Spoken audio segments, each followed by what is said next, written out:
Hello and welcome to another video of technical information. और आज की इस वीडियो में हम बात करेंगे how to take screenshot in Redmi Note 9 एंड Redmi Note 9 Pro।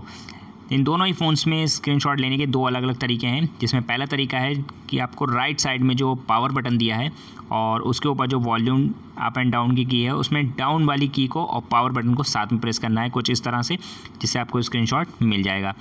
एक बार फिर से देखते हैं करके इसको। Power button and volume down की। इसमें कई बार ऐसा होता है कि वॉल्यूम डाउन पहले दब जाता है, और इसलिए इसका एक जो दूसरा तरीका है वो बहुत ही आसान तरीका है, जिसमें कि आपको 3 फिंगर स्लाइड अप करना है, उससे आपको इसमें स्क्रीनशॉट मिल जाएगा। दोबारा करके देखते हैं। 3 फिंगर स्लाइड अप, इससे हमें इसमें आसानी से स्क्रीनशॉट मिल जाएगा।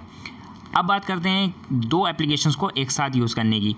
तो अगर आप कभी YouTube पे कोई वीडियो देख रहे हैं और बीच में कोई मैसेज आता है, तो उसको रिप्लाई देने के लिए आपको YouTube बंद करना पड़ता है, पर यहाँ पर आप अगर 3 फिंगर्स ऊपर से नीचे की तरफ स्लाइड डाउन करेंगे तो ये हाफ स्क्रीन में हो जाएगी, जिससे कि नीचे की तरफ आप दूसरी एप्लीकेशन यूज़ कर सकते हैं। यहाँ से MX player, browser, Facebook, WhatsApp, ये कुछ भी चला सकते हैं, और साथ में ऊपर आपका दूसरी एप्लीकेशन जो पहले से चल रही थी वो वैसे ही चलती रहेगी।